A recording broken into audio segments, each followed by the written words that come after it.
పవన్ కళ్యాణ్ గారు నిన్న చెప్పింది ఏంటంటే, నేను పదవులు ఆశించట్లేదు అని చెప్పి ఆయన చాలా క్లారిటీగా చెప్పారు. అంటే సీఎం అవ్వాలనే ఉద్దేశం ఆయనకి లేదు అనే కదా. మీరేమో ఆయన సీఎం సీట్లో చూడాలని మీరు కోరుకుంటున్నారు. బట్ ఆయనకు ఆ సీఎం అవ్వాలనే ఉద్దేశమే లేనట్లుగా అక్కడ క్లియర్గా కనిపిస్తుంది. బహుశా ఇప్పుడు చంద్రబాబు గారి తర్వాత రేపు లోకేష్ గారిని సీఎం చేయడానికి కూడా పవన్ కళ్యాణ్ గారు సిద్ధంగా ఉన్నారు అనేది నిన్న వ్యాఖ్యలను బట్టి అర్థమవుతుంది కదా. అదే సార్, ఫస్ట్ టైం ఆయన చెప్పినటువంటి ఒక నగ్న నిజం. నాకు సీఎం అయ్యే ఉద్దేశంతో నేను పార్టీ పెట్టలేదు అంటూ ఎస్. పబ్లిక్ గా చెప్పడం. ఇదే మాట ఆయన గతంలో ఎప్పుడు చెప్పలేదు కాబట్టి ఆయన మేము అవ్వాలి అని కోరుకున్నాం. ఇప్పుడు ఈ పదం ఎక్కడన్నా వచ్చిద్దేమో చూడండి, ఆయన సీఎం అవ్వాలని. అరే ఆయనకే లేదయ్యా సీఎం అవ్వాలని, మీరెందుకు తాపత్రయపడతారని అటు టీడీపీ వాళ్ళు అంటారు, ఇటు వైసీపీ వాళ్ళు అంటారు. ఆగనే, మా నాయకుడు సీఎం అవ్వడానికి పార్టీ పెట్టే సీఎం అవ్వడంటాడేంటి, అవ్వాలి సీఎం అని మేమంటే వాళ్ళకు ఉంది క్లారిటీ, పక్క రెండు పార్టీలకు ఉంది క్లారిటీ, పక్క రెండు కులాలకి ఉంది క్లారిటీ, కాపు కులానికే లేదు క్లారిటీ. ఈ రోజు ఆయన ఇచ్చిన క్లారిటీ, నేను సీఎం అయ్యే ఉద్దేశంతో పార్టీ పెట్టలేదు, అన్ని కులాలని ఒకే స్థాయిలో చూస్తాను, కాపులు కాపులకే పని చేయడానికి నేను పార్టీ పెట్టలేదు, ఏదో కులంలో పుట్టాలి కాబట్టి కాపుల్లో పుట్టాను, అంత మాత్రానికి కులానికి నాకు అంటగట్టకండి, ఒక కులం ముద్ర వేయకండి. చక్కటి పదజాలం వాడినారు సార్. ఇదే పదజాలం 2012-13లో వాడుంటే ఎంతో మంది అప్పటి నుంచి ఇప్పటి వరకు నష్టపోయిన వాళ్ళు నష్టపోకుండా ఉండేవాళ్ళు. అందరూ పని చేస్తాం, ఆ టైంకి వచ్చి ఓటేస్తాం, అవసరమైతే మా పెట్రోల్ మేము కొట్టించుకొని ఆ మీటింగ్ దగ్గరికి వెళ్తాం, ఎవరి డబ్బులు తీసుకోం, ఓటుకి 2000-3000 కూడా తీసుకోం, మేము ఓటేస్తాం. కానీ చొక్కాలు దించుకొని మావోడు ముఖ్యమంత్రి అవుతానన్నాడు, మావోడు మమ్మల్ని పెద్దన్న పాత్ర పోషించమన్నాడు, మావోడు మమ్మల్ని ముందుండమన్నాడు, మేము ముందుంటాం అంటూ కేసుల్లో, కొట్లాటల్లో, గొడవల్లో, ఇబ్బందుల్లో, అప్పుల్లో అన్నిట్లో ముందుండి నిలబడితే ఈ రోజు ఆయన చెప్పినటువంటి అద్భుత పదజాలం, ఒక కులానికి నన్ను అంటగట్టరు, అన్ని కులాలు అంటే కాపులు పెద్దన్న పాత్ర తీసుకొని డిప్యూటీ సీఎం దాకా తెచ్చారు. ఈ రోజు కాపులు పెద్దన్న పాత్ర తీసుకుని కాపులు ముందుండి నిలబడరు. ఈరోజు అన్ని కులాలు ముందుండి నిలబడి ఆయన్ని సీఎం స్థాయికి తీసుకెళ్తుందా, లేకపోతే ఆయనకి సీఎం స్థాయి ఉద్దేశం లేదు కాబట్టి ఆయన ఏ పదవి తీసుకుందామని అనుకుంటాడో ఆ పదవి కోసమే ఆయన కోసం పనిచేస్తారా, whatever it may be sir. ఆయన ఈసారి ఇచ్చిన స్టేట్మెంట్ కి మాత్రం నేను నిజంగా జీ హుజూర్ చెప్పాల్సిందే సార్. ఇదే మాట ఎంతో మంది యువతకి ఒక భవిష్యత్ ఇచ్చిన వాడు అవుతాడు సార్. మేము ఎర్లీ స్టేజ్ లో తెలుసుకున్నాం. ఒకప్పుడు 3 సంవత్సరాలు ప్రభుత్వం, ఇంకా 3-4 సంవత్సరాలు ప్రభుత్వం ఉండగా, ఎలక్షన్ కి ముందు ఒక 2 ఏళ్ల ముందో 3 ఏళ్ల ముందో నేను ప్రభుత్వంలోకి పార్టీలోకి వచ్చాను సార్. 2 years ముందే. నేను ఎక్కువ పని చేసినానని కూడా చెప్పను, ఎందుకంటే నా అపాయింట్మెంట్ ఆర్డర్ ఉంది. అంతకుముందు నాకు రాజకీయాల్లో తెలియదు. కానీ 2 సంవత్సరాల ముందు అరే మావోడు, నన్ను పిలిచినోడు మావోడు ముఖ్యమంత్రి అవడం కోసం మనం పని చేయాలా, షేరింగ్ ఉంటది, ఖచ్చితంగా సీఎం అవుతాడు, మన పాత్ర దాంట్లో ఉండాలి, మావోడు అని నేను కాదు సార్, మా ఊరు, మా కుటుంబాలు, మా జనాలు, మా మనుషులు అందరూ మనోడు కోసం మనం పనిచేయడంలో ఆ థ్రిల్లింగే వేరు. మనోడేంటి అందరి వాడు, ఇవాళ నుంచి అందరి వాడు, నన్ను ఒక్కలానికి అంటగట్టకండి అనే పదజాలంతో అలాంటి ఫీలింగ్స్ ఉండకూడదు అని ఇదే మాట అట్లీస్ట్ ఇప్పుడు చెప్పిన మాట 2022లో చెప్పుంటే, ఎలక్షన్ కి ముందు చెప్పుంటే, ఆయనకి కులభావం లేదయ్యా, ఆయన సీఎం అవడంట, ఎందుకు పని చేసి ఏం చేయను, ఆయన సీఎం అవునప్పుడు ఏం చేయను, మార్పు తీసుకురావడం కోసం వచ్చాడు, మారాం, ఓటుకు 2000 తీసుకున్నాడు, మేము తీసుకోం, మారాం, చాలు. అందరూ మారక్కలేదు, కొంతమంది మారుతా ఉన్నారు, ఇంకా రేపు మార్పు బిగిన్ అవుతుంది. సో ఇటువంటి పరిస్థితుల్లో ఇప్పుడైనా క్లారిటీ ఇచ్చి నెక్స్ట్ జనరేషన్ కి అందరూ కలిసి పనిచేయండి. పాపం కులం పెద్దన్న పాత్ర పోషించాల్సిన అవసరం ఈసారి లేదు, అయితే కులం ముందుకు రావాల్సిన అవసరం అంతకంటే లేదు. మేడం, ఈ వ్యాఖ్యలతో 2029 ఎన్నికల మీద ప్రభావం ఏ విధంగా ఉండబోతుంది? జనసేన కార్యకర్తల్లో, జనసేన నాయకుల్లో, లేదా కాపు సామాజిక వర్గంలో వచ్చేటువంటి మార్పులు ఏ విధంగా ఉండబోతున్నాయి? 29 ఎన్నికల మీద ఈ ప్రభావం ఎలా ఉంటుంది? సార్, కాపులకి ఏమి ఇబ్బంది లేదు, జనసేనకు అంతకంటే ఇబ్బంది లేదు. ఇబ్బంది అల్లా బలమైన పార్టీ అయిన టీడీపీకి సార్. సో ఎటు నుంచి ఎటు వచ్చినా, అదే అత్తారింటికి దారేది సినిమాలో అహల్య డ్రామా ఒకటి ప్లే చేస్తుంటే ఎక్కడి నుంచి ఎక్కడికి వచ్చినా బ్రహ్మానందం దగ్గరకు వచ్చి ఆగిద్ది చూడండి. అట్లా వాళ్ళు అరుచుకుని ఇప్పుడు ఏమైందిరా అంటే కాపులు పని చేయమంటున్నారు. అరే ఏమవుతుంది, కాపులు పని చేయకపోతే రేపు ఎలక్షన్ తేడా పడితే మరి ఏంటి పరిస్థితి అంటే, అరే జనసేనకి ఏం నష్టం, మరి ఎవరికి నష్టం? రాష్ట్రానికి నష్టం. మరి ఎవరికి నష్టం? బలమైన టీడీపీకి నష్టం. కాపులకి ఏం నష్టం? మాకేమన్నా వ్యాపారాలా, విదేశ ప్రయాణాలా, ఏమన్నా కేసులు కొత్త, అన్నిటికీ సిద్ధపడిన వారు జనసేన సంబంధించిన వారు. మరి ఎవరికి నష్టం? బలమైన పార్టీకి, పెద్ద పార్టీకి.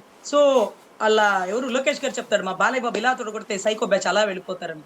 ఈసారి ఇక రోడ్ల మీద తొళ్ళ కొట్టుకునే పనిలోనే ఉంటారండి. ఎందుకంటే అటొకళ్ళు ఇటొకళ్ళు ఇటొకళ్ళు అటొకళ్ళు కొట్టుకుంటూ ముందుకెళ్ళి అదేదో దసరాల్లో కొరడాలు పెట్టి కొట్టుకుంటారు చూడండి. అట్లా ఆ మాదిరిగా ముందుకెళ్లాల్సిందేనండి. ఎందుకంటే కాపులు పెద్దన్న పాత్ర పోషించాల్సిన పని లేదు అని చక్కటి సమాధానంతో, నాకు సీఎం అయ్యే ఉద్దేశం అంతకంటే లేదు అనేటటువంటి అద్భుతమైన పదజాలంతో 62 ఏళ్ళు 65 ఏళ్ళు వచ్చారు. ఏమయ్యా మీ మాట ఎందుకు వినాలా అన్నటువంటి విశ్లేషణతో ఆయన ఇచ్చినటువంటి సమాధాన పర్యవసానం ఎక్కడికొచ్చి ఆగిద్ది అంటే కూటమి ఎలక్షన్స్ ని కంపింపజేసిద్ది. బలమైన టీడీపీ పార్టీ భూస్థాపితం అవుతుందేమో. ఎందుకంటే జనసేన సత్సంగంగా మీరు రండి, మీరు పని చేయండి, మీరు లేకపోతే నేను లేను అంటే మొన్న ఈ మధ్య అంబటి రాంబాబు గారు చెప్పారు చూడండి. ఏంటంటే పవన్ కళ్యాణ్ అంటే చంద్రబాబు గారి బలం పవన్ కళ్యాణ్ బలం కులం. ఈ రోజు ఆయన కులానికి ఆయన ఇచ్చినటువంటి అద్భుత విశ్లేషణ ఏంటంటే ఆ అందరితో పాటే నన్ను కులానికి అంటగట్టకండి, నేను ఆ కులానికి పనిచేస్తానన్నా. ఎందుకంటే జనసేన పార్టీ ఆఫీస్ గేటు బయట 900 కోట్లు 90 కోట్లు ఎంతోనండి అదేంటి కాపు విదేశీ విద్య, లేకపోతే కాపుకు సంబంధించినటువంటి పథకాలు, కాపు నేస్తం, ఇవన్నీ ఏవో రిలీజ్ కాలేదంటూ బయట ఫ్లెక్సీలు పెట్టుకొని కూర్చున్నారు. నన్ను అడుగుతారేంది, నేనేమన్నా కాపుల కోసం చేయడానికి పార్టీ పెట్టానా? అన్ని కులాలకి చేస్తాను, రెల్లి కులానికి చేస్తాను, ఇంకో కులానికి చేస్తాను అంటూ స్టేట్మెంట్ ఇచ్చారు. సో మరి ఇప్పుడు కాపులకు అన్యాయం జరుగుతుంటే ఎవరిని అడగాలి? నన్ను ఎందుకు అడుగుతారా? పోయి అడగండి, టీడీపీ వాళ్ళని అడగండి. అంతకుముందు ఎవరిని అడిగినారు మీరు? నన్నే అడుగుతారు ఏంది అంటే, మీరు ఆ రోజు పెద్దన్న పాత్ర పోషించమన్నారు కదా సార్, మేము ఎక్కడెక్కడ కాపులకి మాటలు చెప్పి ఓట్లు వేయించినాము.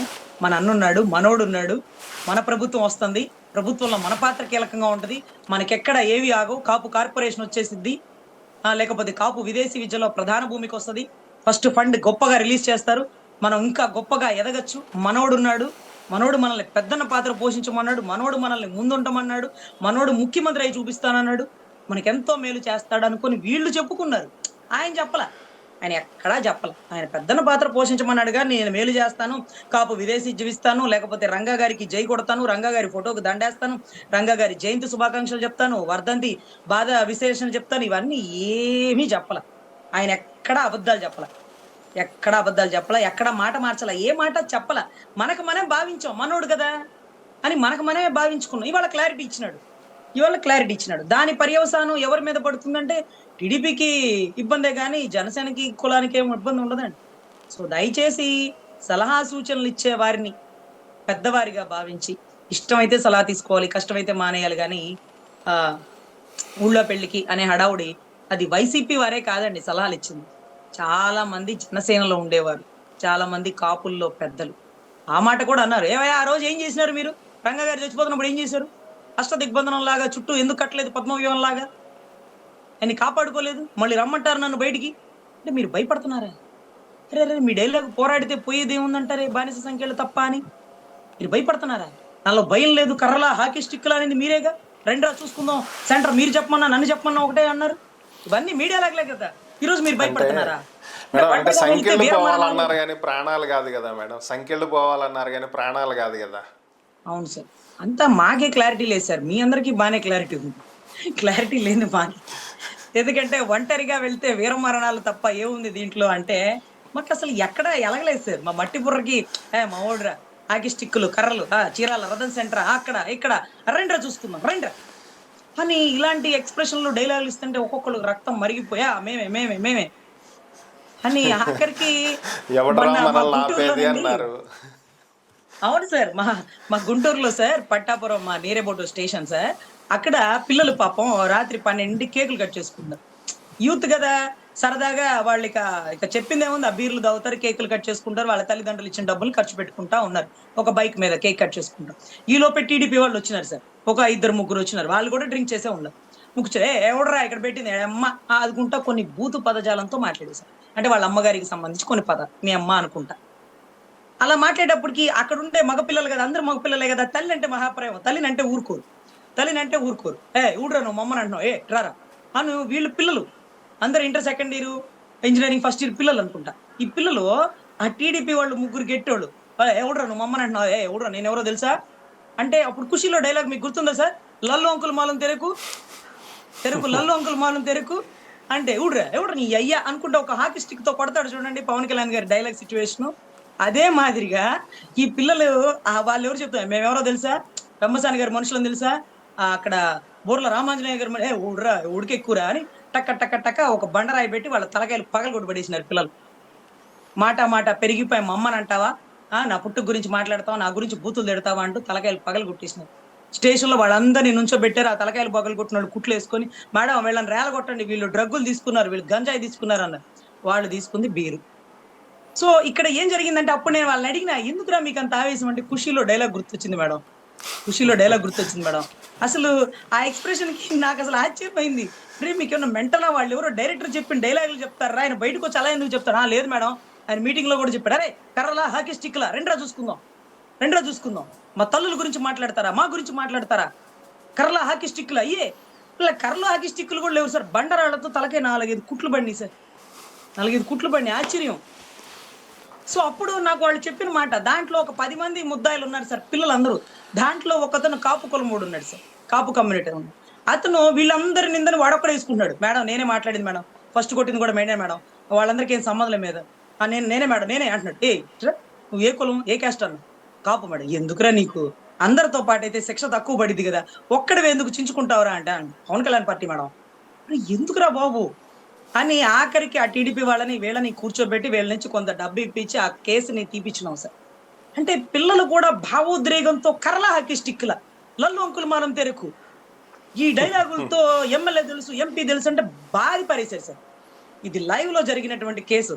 సో ఇటువంటి పరిస్థితుల్లో మనం మాట్లాడే ప్రతి మాట ప్రభావం ప్రజల మీద పడుతున్నప్పుడు, సినిమాలంటే అది వేరే విషయం లేదు. నేను అన్నాను, సినిమాలో డైరెక్టర్ చెప్పిన డైలాగ్ చెప్పుకుంటాడు రా, దానికి ఆయనకి ఏం సంబంధం అంటే, లేదు మేడం స్టేజ్ మీద కూడా అదే డైలాగ్ చెప్పారు. మా అమ్మ గురించి మాట్లాడతారా, ద్వారంపూడి నీకు గుడ్డలు ఇప్ప తీసుకొడతా, నువ్వు రారా చూసుకుందాం, కర్ల హాకీ స్టిక్ల చీరాల రథన్ సెంటర్, ఇవన్నీ పిల్లల మీద ఎఫెక్ట్ పడిపోతుంది.